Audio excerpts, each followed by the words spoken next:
Todos sabemos, y si no lo sabemos, deberíamos, que el orden y la limpieza son fundamentales para un buen vivir. Pero a veces cuando tratamos de ordenar nuestra casa nos encontramos con problemas, no sabemos qué hacer con determinadas cosas de las que deberíamos deshacernos. Si así es en nuestra casa, imagínense cómo será en la industria, donde los residuos ya son de otro calibre. Hoy conversaremos sobre gestión de residuos sólidos aquí en Azul y Verde.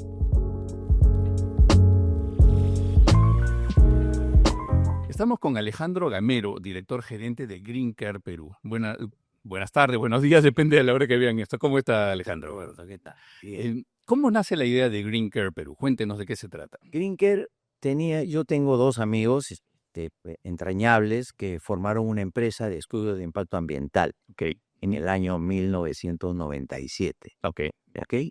Y ellos se dieron cuenta de que faltaba un engranaje en todo este sistema, porque ellos le decían a las empresas qué cosa hacer con sus residuos, cómo manejar el estudio de impacto ambiental, Claro. cómo manejarlos mejor. Pero les faltaba quien los recogiera, quien lo hiciera. Exacto. Entonces forman Green Care del Perú, por allá por los años 1997. Entonces yo venía de trabajar en COPRI, la Comisión de Privatización, ¿no? En varias, trabajando con diferentes industrias, y prácticamente a COPRI había empezado Proncepri, y ellos me ofrecen ingresar a Green Care. Perdón, ¿qué profesión tiene usted? Yo soy economista. Economista. Con especialización en finanzas. Ok. Me ofrecen ingresar al accionariado con un plan de ingreso en función a resultados. Ok. Entonces, a mí me interesó bastante, primero por el tema de fondo, que era el medio ambiente, y porque era una empresa que ya estaba formada y que había que darle crecimiento. Ok. Entonces, empezamos la labor en el año 2000, ¿no? Y bueno, la idea de darle sustento económico, así que buscamos empresas que nos pudieran dar ese objetivo, ¿no? Okay. Una de las primeras empresas fueron los proyectos mineros, Antamina, Tintaya en el sur, ¿no? Estaba Yanacocha también. Claro. Estaba Barrick con las minas Pierina y Lagunas Norte en ese momento. Y empezamos a trabajar con ellos, principalmente con Antamina y con Tintaya. Okay. Y se fue desarrollando el tema y empezamos con 8 trabajadores y un solo camión. En un solo camión. Eso fue el inicio, ¿no? Después adquirimos un local acá en Ventanilla, en Callao, y nos fuimos diversificando a través del tiempo, ¿no? Para ir a abarcar a otras industrias, ¿no? Y interesante cómo la minería siempre está un poco a la vanguardia de lo que se debe hacer, porque claro, son empresas con casas matrices en el extranjero que ya entienden un poco mejor de esto. Pero entonces, ¿cuál era el servicio que ofrecía Green Perú explícitamente? En un primer momento, y es lo que hacemos ahora también, pero más con mayor amplitud. En un primer momento era recoger los residuos. O sea, ir a recoger. Ellos hacían el recojo interno de los mismos y nosotros los recogíamos. Entonces, eso hicimos con varias empresas, hasta que las mismas empresas se dieron cuenta que era más eficiente hacer que la empresa proveedora también hiciera la gestión interna de los residuos. ¿Por qué? Porque eso permite, y esa es una gran contribución al medio ambiente y a la sostenibilidad, ¿no? Permite que uno clasifique los residuos, los separe, ¿no? Separe los peligrosos de los no peligrosos, separe el cartón, las baterías a un lado, las baterías a otro lado. ¿Y por qué? Porque hay muchos residuos que pueden ser reutilizados. Exactamente. Como el caso de las baterías, el aceite usado, el papel, el cartón, ¿no es cierto? Pero para eso hay que segregarlos y acondicionarlos separados del resto. Claro. Entonces, empezamos a ofrecer ese servicio y las empresas empezaron a aceptar que eso era más eficiente. Para ellos mismos también. Claro. Y llevábamos los residuos, lo que se conoce como el door-to-door, puerta a puerta. O sea, generamos una cantidad de residuos que permite copar un camión que vaya directamente, por ejemplo, con cartones a Trupal. ¿No? Claro. Y el otro que sí tiene residuos que no son, hoy en día se llama valorización, en el fondo es reciclaje, ¿no? Otros residuos que no puedan ser reciclados vayan directo a la disposición final, es decir, a un relleno de seguridad. Claro, ¿no? Claro. Importante separarlos también, porque el residuo peligroso es mucho más caro en su tratamiento final que el residuo no peligroso. Claro. Hay una diferencia económica. Exactamente, ¿no? Una diferencia económica. Y además, bueno, el hacerlo bien, porque las empresas estaban preocupadas, sobre todo las extranjeras en un comienzo, de que los residuos sean debidamente acondicionados y llevados a sus lugares de disposición final. Claro. ¿no? Entonces, pero imagino que no ha sido un lecho de rosas. O sea, debe haber habido empresas que... Claro. El gran desafío fue al inicio convencer a las empresas de que era necesario gastar en el cuidado de los residuos. Claro. Entonces, había pues esa sensación de que, ¿cómo te voy a pagar por tener un camión y una persona que vaya en el camión mirando, supervisando algo que no vale nada? Claro. Ajá. ¿No? Esa era la idea, fue que no se tenía la conciencia que hoy en día se tiene más, de que había que saber llevar los residuos hacia los lugares correctos, ¿no? Y para eso hay un costo. Lógico. Bien. Pero poco a poco eso fue el gran desafío, convencer a las empresas de que tenían que hacer eso, ¿no? Y esta gestión interna que hacían ustedes, ¿luego ha ido permeando hacia la propia empresa? Es decir, los trabajadores de la empresa también empiezan a capacitarse en estos... Claro, porque parte de nuestra tarea es también capacitar a la gente que trabaja dentro de las concesiones o empresas. Claro. Y además contratamos a gente o mano de obra no calificada de la zona local, lo cual ayuda mucho a la sostenibilidad social también de las empresas. Así es. Entonces, eso hacemos, capacitamos, porque hay que separar los residuos, poner un tacho que sea para los vidrios, otro tacho que sea para los peligrosos, los trapos contaminados con hidrocarburos, que vayan a un solo... Entonces, de esa manera ellos van aprendiendo a separar los residuos y a cuidarlos, ¿no? Y de ahí, claro, se lleva a un almacén central y ahí se hace la segregación mayor, ¿no? Y el acondicionamiento mayor para su transporte. Claro. Entonces, estamos hablando de gestión interna de los residuos, sí, el recojo, el transporte. ¿Algo más? Y es la gestión interna donde se hace la baja policía, digamos, dentro de la concesión minera, ¿no? Poner una industria, y luego se hace la gestión externa, que es llevar esos residuos a lugares para que sean reciclados o a su disposición final. Y es importante porque los residuos también que se reciclan tienen un valor económico y ese se comparte con las propias empresas, ¿no? Claro. Y la idea en general hoy en día también es incrementar el uso de los residuos. Es decir, no enterrarlos, sino tratar de darles un buen uso. Claro. Entonces ahí tenemos el papel, el cartón, las baterías, el aceite usado, y cada día se ven formas de cómo tratar de utilizar los residuos. Obviamente hay que hacerlo económicamente. Claro, ¿no? Para que sea eficiente. Que haya un sustento. Así es. Pero esa es la idea. Y me gustaría que nos dé algunos ejemplos de cómo se usan, por ejemplo, estos residuos que se pueden usar en otras actividades, en otras cuestiones. Las baterías, por ejemplo. Las baterías, por ejemplo, las reciclamos, las llevamos tenemos socios proveedores. Baterías Etna, por ejemplo. Utiliza las carcasas de las baterías y también lo que pueda quedar de plomo, ¿no? De los minerales, y las recicla. Utiliza eso como materia prima para hacer baterías nuevas. Para hacer las nuevas. El aceite usado es reciclado, ¿no? Nosotros tenemos también una fórmula en la cual el aceite usado es reutilizado, es decir, vuelve a tomar la forma de un hidrocarburo y es utilizado como combustible alternativo en diferentes industrias. ¿No? Para quemadores de llama abierta, no muy sofisticado, porque no somos una refinería, pero sí le damos un valor económico a ese aceite usado. Lógico. ¿no?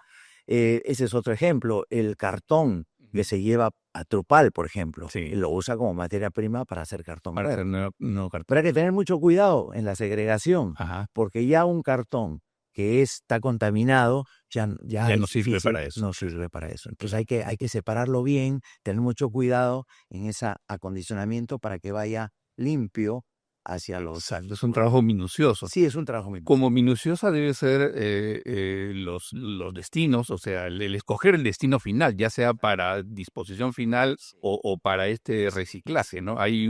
Son establecimientos o lugares que están garantizados. Debidamente autorizados. Okay. Nosotros siempre hacemos auditorías a cada lugar donde vamos para ver qué hacen con los residuos. Yeah. Y eso es parte de nuestro valor agregado, ¿no? Que le damos a la empresa. Claro. O sea, cuidamos de que sus residuos sean debidamente o reutilizados o dispuestos. Yeah. Para eso entregamos un certificado y damos fe de ello.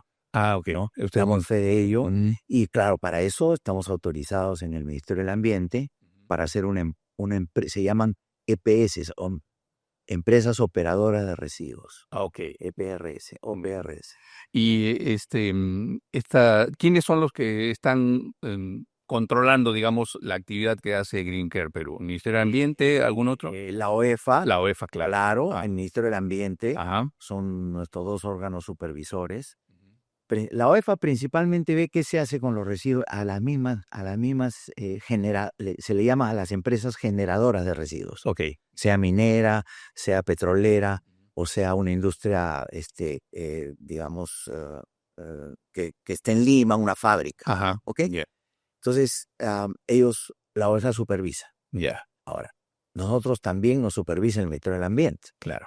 Para ver, porque estamos adscritos a ellos y siempre tenemos que dar cuenta de la cantidad de residuos, hacer informes trimestrales, anuales, al Ministerio del Ambiente de los residuos que hemos manejado. Claro. ¿No? Y esto también, este reporte que ustedes hacen de la disposición final, ayuda a las propias empresas a medir sus indicadores, ¿no? De que están haciendo las cosas bien. Claro que sí. Siempre, por ejemplo, un cliente importante que tenemos es Plupetrol, por dar un ejemplo, trabajamos con otras empresas, líderes también del sector, pero que siempre nos miden los famosos KPIs, las medidas que hacemos con cada residuo. Nuestro KPI de valorización, o sea, cada año siempre tratamos de aumentar ese KPI de valorización de residuos sobre el total de residuos. Ok.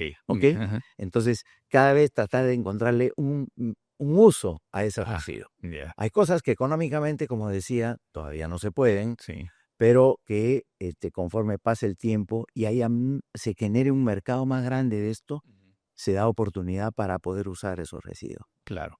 Ahora, ya que ustedes trabajan o empezaron trabajando con empresas mineras que están por todo el Perú, el servicio que ustedes dan es a nivel nacional. Ese es parte de nuestro valor agregado, ¿no? Ofrecemos el servicio a nivel nacional, damos un servicio, podría llamarlo personificado. ¿Por qué? Porque en términos, en inglés se llama accountability, o sea, acompañamos al cliente desde el comienzo hasta el final. Claro. Si tiene algún problema el día de mañana con el ministerio, porque algo que pasó, le hace una pregunta sobre su residuo, pueden contar con nosotros y vamos y los acompañamos. Ajá. Otra es, brindamos el servicio a nivel nacional, ¿no? Y siempre tratamos de innovar, le damos soluciones ad hoc, como dicen, apropiadas para lo que ellos necesitan. Claro. ¿No? Hay clientes que no necesitan la gestión interna, que tienen poco, pero igual vamos con un camión o le ofrecemos traer esos residuos conjuntamente con los residuos de otra empresa, pero debidamente separados, ¿no? Para que sea económicamente rentable. Claro. Porque venir con un camión desde Puno, ¿no es cierto? Es costoso, ¿no es cierto? Y no hay, lamentablemente en el Perú todavía no hay rellenos sanitarios los suficientes como para atender a todo el territorio nacional. Claro. Entonces, la mayoría están en Lima, ya hay en el norte 3 o 4 y en el sur 1 o 2, pero no están tan cerca de ciertos lugares. Entonces hay que preferible traerlos a Lima, es más económico, pero también es cierto que como la empresa es pequeña, es bueno consolidar carga, lo que se llama, ¿no? Con otras empresas y hacemos ese servicio también. Claro que sí. Ahora, el tema de seguridad es clave también para ustedes, ¿no? Tanto para el personal de ustedes como la confianza que le dan ustedes a las empresas a las que les prestan el servicio. Le damos capacitación anual a todos nuestros trabajadores. Ya se han especializado y una ventaja que tenemos es que tenemos muy poca rotación de personal. Hay gente que se ha especializado en el tiempo. Entonces, eso se lo ofrecemos al cliente. Entonces ellos llegan al lugar, saben cómo acondicionar, saben cómo subirlos al camión, el camión obviamente es un camión cerrado, debidamente acondicionado para traer residuos. Y obviamente en la mayoría de los casos los camiones no tienen más de 5 años de antigüedad justamente por la seguridad.